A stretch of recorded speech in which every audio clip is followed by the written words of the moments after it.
रहीम अस्सलाम वालेकुम। आज 7 जनवरी बरोज़ जुम्मा हम बात करेंगे साहनिया मॉडल टाउन केस के हवाले से बड़ी अहम पेशरफ्त लाहौर हाई कोर्ट में, और उसकी वजह यह है कि बहुत बड़ी कोशिश की गई, बड़े लेवल पर सारी चीज़ें मैनेज करने की कोशिश की गई, लेकिन नाकामी हुई। और इनको ये लगता था कि कैसे मौजूदा जो चीफ़ जस्टिस हैं वो चले जाएंगे और उसके बाद खेल इनके हाथ में आ जाएगा। और कितनी बदतरीन और बुरी शिकस्त हुई है दोनों तरफ से, बड़ी अहम तफसीलात हैं जो मैं आपके साथ शेयर करने जा रहा हूँ। और साथ हम बात करेंगे पुलिस अफसरान के ख़िलाफ़ तकरीबन 3 अरब रुपए करप्शन का, पुलिस डिपार्टमेंट में 3 अरब रुपए करप्शन का जो केस था, और बाप बेटा बड़े अफसरान, उनके ख़िलाफ़ आज एहतसाब अदालत में समाअत हुई। उसके ऊपर भी हम बात करेंगे। साथ हम बात करेंगे आज इस्लामाबाद हाई कोर्ट ने एक अहम फ़ैसला सुनाया है, और वो नेवी का जो क्लब है उसके हवाले से ये फ़ैसला आया है, उसकी मुख्तसर तफसीलात भी मैं आपके साथ शेयर करूँगा। पहले तो मैं आपको बताता चलूँ कि 2 मुलज़मान हैं, बाप बेटा, और इसके अलावा बाकी भी पुलिस वाले मुलज़मान हैं। पुलिस डिपार्टमेंट में 2 अरब 96 करोड़ रुपए से ज़्यादा करप्शन का इल्ज़ाम था मुलज़मान पर, और इनके ख़िलाफ़ रेफरेंस फ़ाइल हुआ था नैब की तरफ से। आज एहतसाब अदालत नंबर 1 के जज असद अली ने केस की समाअत की। इसमें जो साबिक सीनियर अफसर हैं उन्होंने राय इजाज़, ये साबिक CTO हैं राय इजाज़, उसके साथ साथ मुख्तलिफ पुलिस अफसरान के ख़िलाफ़ ये केस था। अब राय इजाज़ के वालिद साबिक DPO राय ज़मीर भी अदालत में काफ़ी अरसा से इश्तिहारी थे। अब वो बिलाखिर अदालत में पेश होकर उन्होंने अपनी अबूरी ज़मानत दायर की है, और आज उस अबूरी ज़मानत पर राय एजाज़ जो साबिक CTO थे उनके वालिद राय ज़मीर की अबूरी ज़मानत पर, जो कि साबिक DPO थे, अबूरी ज़मानत पर समाअत हुई है। एहतसाब अदालत ने राय ज़मीर की अबूरी ज़मानत पर 17 जनवरी तक तौसीह कर दी है, और 17 जनवरी तक तौसीह करके जो फ़रीक़ैन हैं उनके वकला को बेल पर, ज़मानत की दरख्वास्त पर आर्गूमेंट्स का और बहस का हुक्म जारी कर दिया, और अदालत ने कहा कि 17 जनवरी को इसके ऊपर बहस की जाए। मैंने देखा है कि जहां चंद एक बड़े माफियाज़ हैं जो आपको ज़रदारी माफियाज़ की सूरत में, जैसे आज मैं आपको मिसाल देता हूं कि मनी लॉन्ड्रिंग केस था और ये जाली बैंक अकाउंट्स केस, जिसमें आसिफ ज़रदारी भी, फ़रियाल तालपुर भी, और बाकी जो ओमनी ग्रुप वाले और ये सारे लोग, एक वक्त था कि इन केसेस पर बहुत ज़्यादा अच्छे तरीके से ये मामला चल रहे थे। लेकिन अब बदकिस्मती है कि आसिफ ज़रदारी और उनके ख़िलाफ़ जो केसेस हैं वो बिल्कुल स्लो कर दिए गए हैं। हालांकि जो दोनों ऑनरेबल जजेज़ हैं उन्होंने बड़े अच्छे तरीके से इन मामलात को चलाया था। अब वजह क्या है, नैब के प्रोसिक्यूटर्स क्यों चेंज किए गए हैं, और क्यों जो साबिक प्रोसिक्यूटर्स थे सीनियर जो इस मामले को देख रहे थे, तो ये एक मामला एक बड़ा अजीब सा है। और उसमें आज अहम केस है जिसमें अदालत 2-2, 3-3 दिन की तारीख़ देती थी। उसमें आज फ़ारूक अचनायक साहब ने बड़ा ज़ोर लगाया था, बड़ी दरख्वास्तें दी थी, बड़ा रिलीफ लेने की कोशिश की थी, उनको नहीं मिला था। लेकिन अब वही फ़ारूक अचनायक साहब हैं जिनको एक दिन दरख्वास्त देते थे और उसी दिन आर्गूमेंट्स करने होते थे और उसी दिन फ़ैसले आते थे। आज वही फ़ारूक अचनायक साहब दूसरी अदालतों में मसरूफ़ होने की वजह से 7 जनवरी से केस 20 जनवरी को मुलतवी कर दिया जाता है बग़ैर कार्रवाई के। तो ये सवालात तो उठते हैं, और जो हम देखते हैं कि ये जो बड़े हैं ख़ानदान, शरीफ ख़ानदान हो या ज़रदारी ख़ानदान, इनके अलावा जो बाकी अफसरान हैं या जो करप्शन करने वाले लोग हैं, उनके ख़िलाफ़ केसेस खैर बहरहाल अच्छे तरीके से अदालतें लेकर चल रही हैं, और अदालतें इन मामलात को मंतकी अंजाम तक पहुँचा रही हैं। दूसरी तरफ जो आज इस्लामाबाद हाई कोर्ट में एक अहम केस की समाअत थी, और वो इस्लामाबाद हाई कोर्ट में जो समाअत हुई उसमें जो रावल झील किनारे कायम जो वहाँ पर ये नेवी का है बेसिकली, और जो ऑनरेबल नेवी सीलिंग क्लब है उसको गिराने का हुक्म जारी किया है ऑनरेबल इस्लामाबाद हाई कोर्ट के चीफ जस्टिस सत्तर मिनल्ला साहब ने। इस्लामाबाद हाई कोर्ट ने रावल झील के किनारे नेवी सीलिंग क्लब की गैर कानूनी की तामीर को गैर कानूनी करार देकर 3 हफ्तों में गिराने का हुक्म जारी कर दिया है। साबिक naval chief admiral Zafar Mahmood Abbas समेत दीगर के खिलाफ मिसकंडक्ट की कार्रवाई को भी हुक्म दिया है, और अमल दरामद रिपोर्ट भी तलब कर ली है।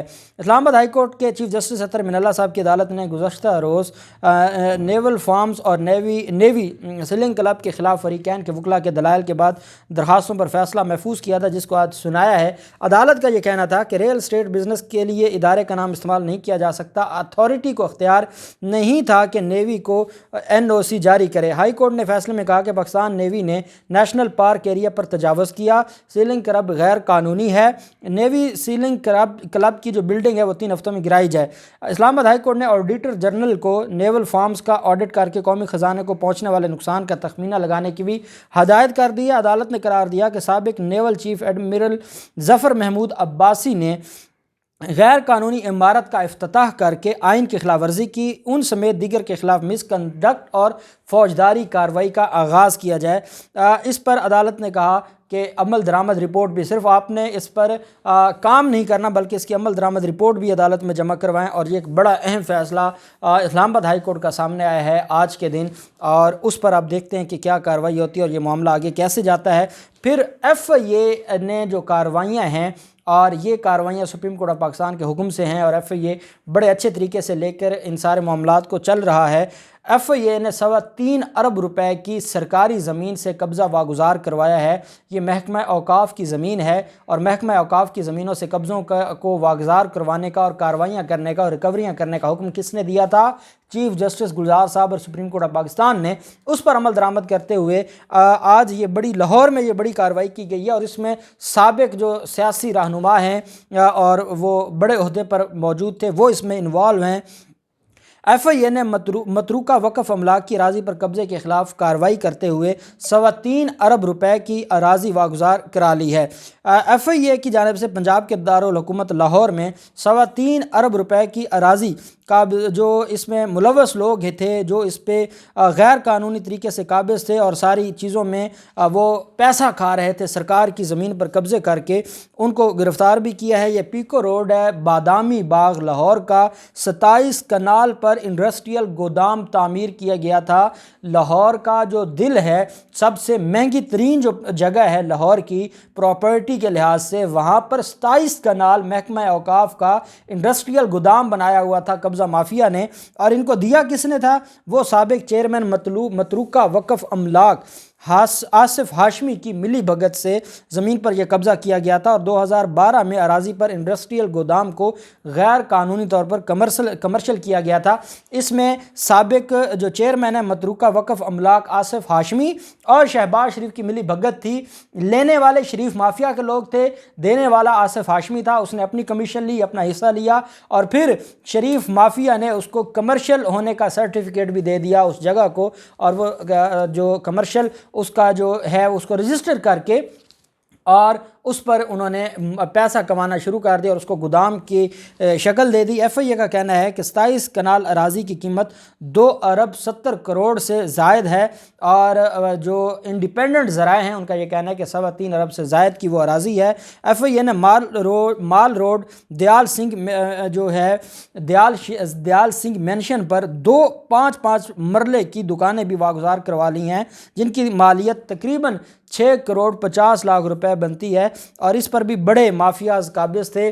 और जो FIA है उन्होंने ये बड़ी कार्रवाई करते हुए, मैं ये समझता हूँ कि फेडरल इन्वेस्टिगेशन एजेंसी और सनाउल्लाह अब्बासी साहब जिस तरीके से काम कर रहे हैं, और ये सुप्रीम कोर्ट ऑफ पाकिस्तान के हुक्म से, सुप्रीम कोर्ट ने कहा था पूरे पाकिस्तान में महकमा औकाफ़ की ज़मीनें ऐसे इन्होंने बांटी थी जैसे इनको कोई माल गनीमत मिला हो, और अब माल गनीमत समझ के इन्होंने बांट दिया था। ये जालिम है, इन्होंने सरकार की अराज़ी पर, महकमा औकाफ़ की अराज़ी पर पूरे मुल्क में कब्ज़े करवाए। पंजाब में शरीफ माफिया ने, सिंध में जरदारी माफिया ने, और बाकी जहाँ जहाँ जिसका हाथ लगा, चाहे वो कोई मज़हब का नाम लेने वाले थे, चाहे कोई अपने आप को सेकुलर कहने वाले थे, जिसको जहाँ कुछ मिला उन्होंने वहाँ पर कब्ज़े किए। और अब ये कब्ज़े, गैर कानूनी कब्ज़ों पर कोई माफ़ी नहीं मिलेगी, और ये हमेशा हमेशा के लिए ये रास्ते इंशाअल्लाह बंद होंगे। फिर मामला आ जाता है लाहौर हाई कोर्ट में साहनिया मॉडल टाउन JIT केस का।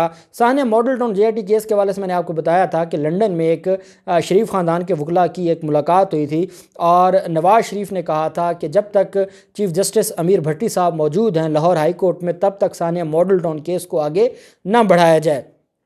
अब इनको उम्मीद ये थी, ये जस्टिस आयशा मलिक साहबा की क्यों मुखालफत कर रहे थे। एक बात मैं आपको बताता चलूँ, आयशा मलिक साहबा वो जज हैं जिनके बारे में मैं बतौर वकील, मुझे इतना अरसा हो गया लाहौर हाई कोर्ट में प्रैक्टिस करते हुए, और हम सुबह शाम इन अदालतों में पेश होते हैं। मैं आपको एक बड़े वसूख से ये बात कह रहा हूँ कि आयशा मलिक साहबा के बारे में कोई ये तो कह सकता है कि उनका झुकाव जो था वो ये बड़े जो शरीफ माफिया है इनकी तरफ था, कोई ये कह सकता है, इल्ज़ाम ही लगाना कोई कह सकता है। ये नहीं कह सकता कि वो किसी भी सूरत में کوئی پرو اسٹیبلشمنٹ یا جو پرو عمران خان کسی بھی طرح سے ان کا کوئی جھکاؤ ہو، کوئی نہیں کہہ سکتا، کوئی ان پر یہ انگلی نہیں اٹھا سکتا، کوئی ان کے اوپر یہ الزام نہیں لگا سکتا، یہ میں بڑے وثوق سے کہہ رہا ہوں۔ پھر بھی اس کے بعد بھی شریف مافیا کو تکلیف کیا تھی؟ شریف مافیا کو تکلیف یہ تھی، اور وہ یہ تھی کہ چیف جسٹس امیر بھٹی صاحب چلے جائیں سپریم کورٹ میں سینیورٹی کی بنیاد پر، اور چیف جسٹس لگ جائیں آنریبل لاہور ہائی کورٹ کے جسٹس ملک شہزاد صاحب۔ اس سے یہ ہوگا کہ ایک معاملہ چلیں سپریم کورٹ میں تو ان کے یہ جو سمجھتے ہیں، دیکھیں نا ان کا اپنا ایک ذہن ہے، یہ سمجھتے ہیں کہ ان کے مخالفین جو یہ وہاں پر گروپ بنا رہے ہیں اس میں ان کے مخالفین میں اضافہ ہوگا، لیکن لاہور ہائی کورٹ کو یہ اپنے مائنڈ میں، ان کا اپنا ایک مائنڈ ہے نا، کسی کے سوچنے سے جو کوئی نہیں چلتا، کیونکہ آنریبل سارے ججز، جسٹس ملک شہزاد صاحب ہوں، جسٹس عالیہ نیلم صاحبہ ہوں، عائشہ ملک صاحبہ ہوں، یہ سارے وہ تو قانون کے مطابق کام کرتے ہیں، آپ بھی جانتے ہیں میں بھی جانتا ہوں، لیکن انہوں نے تو اپنا ایک ذہن بنایا ہوا ہے، تو ان کو یہ لگتا تھا کہ یہ لاہور ہائی کورٹ پھر یہ سنبھال لیں گے۔ ایسا نہ ہوا۔ ایک تو عائشہ ملک صاحبہ، پھر ان کو یہ بھی لگتا تھا کہ اگر امیر بھٹی صاحب کو نہیں لے کے جانا تو پھر جو دوسرے نمبر پر سینئر جج ہیں ان کو لے جایا جائے سپریم کورٹ میں۔ نہ وہ ہوا، نہ امیر بھٹی صاحب گئے۔ امیر بھٹی صاحب لاہور ہائی کورٹ کو سنبھالیں گے۔ امیر بھٹی صاحب نے کل ہی کیس کو فکس کر دیا ہے، سانحہ ماڈل ٹاؤن کیس کو 17 جنوری کے لیے 7 رکنی بینچ سانحہ Model Town J I T case پر 17 جنوری سے سماعت کرے گا۔ نوٹس جاری کر دیے ہیں، اور عدالت نے کہا ہے سختی سے نوٹس میں کہ جو سارے فریقین ہیں وہ آخری موقع دیا جاتا ہے، جس نے جو بحث کرنی ہے اس کو کنکلیوڈ کریں تاکہ عدالت فیصلہ سنائے۔ امیر بھٹی صاحب اپنا کام، اور عائشہ ملک صاحبہ بھی تشریف لے گئی ہیں سپریم کورٹ آف پاکستان میں، اور ہر طرف سے کس کو نقصان ہوا ہے، جو دھونس دھمکیاں اور بدماشی کر رہے تھے انہی کو نقصان ہوا ہے، اور ساری چیزیں مسترد کر کے ناکام ہو گئے ہیں۔ اللہ پاک پاکستان کا حامی و ناصر ہو۔ بہت شکریہ۔ اللہ حافظ۔ پاکستان زندہ باد۔